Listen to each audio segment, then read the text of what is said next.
मृद्विका के साथ आप सुन रहे हैं एक रोमांटिक स्टोरी सिर्फ पॉकेट एफएम पर।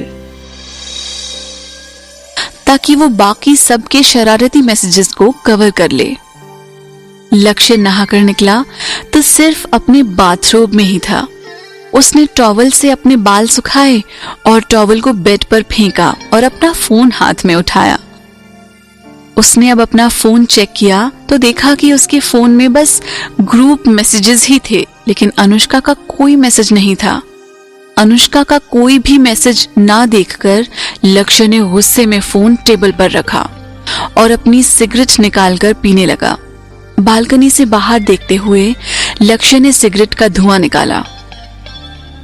कुछ देर पहले भी लक्ष्य बाथरूम में सिर्फ अनुष्का के बारे में ही सोच रहा था।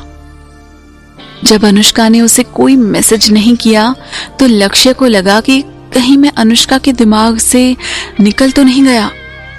जैसे ही लक्ष्य ने यह सब सोचा, उसे बहुत गुस्सा आया।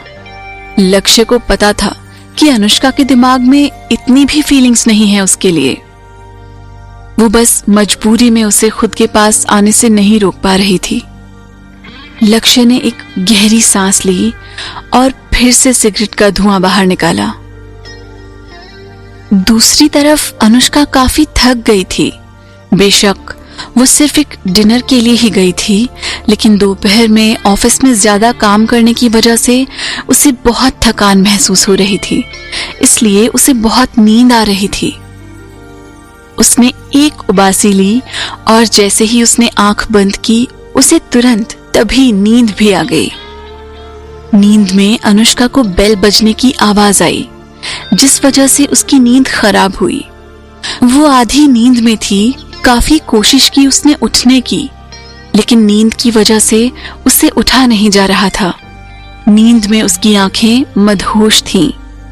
वहीं डोरबेल लगातार बजे ही जा रही थी, रुकने का नाम ही नहीं ले रही थी।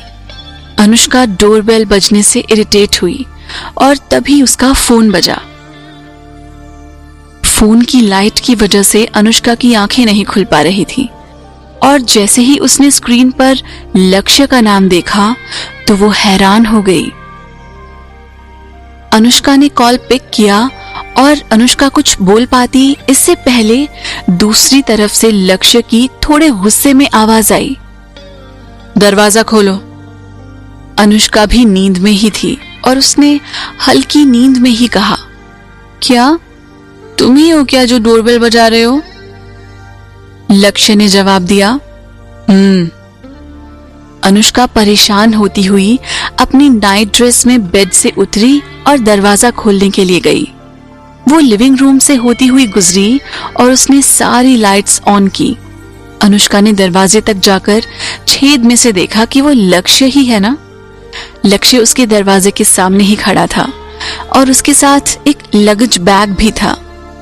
अनुष्का थोड़ी घबरा गई क्योंकि उसे समझ नहीं आ रहा था कि लक्ष्य वहां क्यों है और उसके दिमाग में क्या चल रहा है। क्योंकि वो अपना लगेज बैग भी लाया था, तो क्या वो वहां रुकने वाला था? अनुष्का ने घबराते हुए दरवाजा खोला और उससे पूछा, तुम यहाँ क्या कर रहे हो? कॉरिडोर में आवाज बाहर भी जा रही थी और इतने रात गए उनकी आवाज तो और भी ज्यादा बाहर जा रही थी। ये सही नहीं होता अगर कोई पड़ोसी उनकी आवाज सुन लेता। लक्ष्य ने जवाब दिया, मैं सो नहीं पा रहा था, इसलिए सोचा यहीं आ जाऊं। लक्ष्य के चेहरे पर बेसब्री साफ दिख रही थी। अनुष्का को कुछ समझ नहीं आ रहा था कि ये सब क्या हो रहा है और वो क्या करे। लक्ष्य ने अपनी आईब्रो ऊपर चढ़ाते हुए पूछा, तुम मुझे अंदर नहीं आने दोगी क्या? अनुष्का ने कहा, बहुत रात हो गई है, मुझे नहीं लगता कि ये अच्छा आइडिया है। अच्छा होगा कि अगर तुम अपने घर चले जाओ। लक्ष्य ने कहा, ऐसे मत कहो, कल मैं एक बिजनेस ट्रिप पर जा रहा हूँ, इसलिए मैं अपना लगेज लाया हूँ, इसलिए ये सिर्फ एक रात के लिए ही होगा। क्या तुम सच में आधी रात को मुझे ऐसे परेशान करने वाली हो? अनुष्का ने परेशान होते हुए कहा, क्या ये बेहतर नहीं होगा कि तुम अपने घर वापस जाओ और वहां आराम करो? अनुष्का को लग रहा था कि लक्ष्य को जितना मिलता है ये हमेशा उससे ज्यादा की उम्मीद करने लगता है। लक्ष्य ने दरवाजा पकड़ा ताकि अनुष्का बंद न कर पाए और कहा, शायद मैंने तुम्हें अभी यही बताया कि मैं अपने घर पर नहीं सो पा रहा था। लक्ष्य ने आगे बढ़कर कहा, अब मुझे अंदर आने दो वरना सारे पड़ोसी डिस्टर्ब हो जाएंगे। अब अनुष्का बहुत डरी हुई थी और उसे लगा कि सारे पड़ोसियों को डिस्टर्ब करने से अच्छा तो यही होगा कि वो लक्ष्य को अंदर आने दे।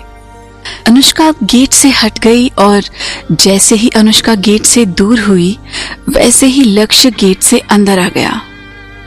अनुष्का घबराहट में अपने होंठ चबाने लगी और उसका चेहरा डर के मारे एकदम लाल पड़ गया था, जैसे बस अभी ही अनुष्का के चेहरे से खून टपकने वाला हो। अनुष्का अब इतनी डरी हुई थी कि वो लक्ष्य से नजरें तक नहीं मिला पा रही थी, तो वो फिर लक्ष्य के पैरों की तरफ देखते हुए उसे बोलती है, इतनी रात को अगर मैंने तुम्हें अंदर आने दिया है और तुम यहाँ आए हो तो सिर्फ सोने तो बिल्कुल भी नहीं आए होगे।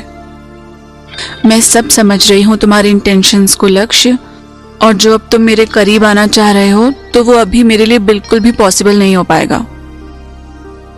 लक्ष्य चुपचाप अनुष्का की बातें बड़ी गंभीरता के साथ सुन रहा था।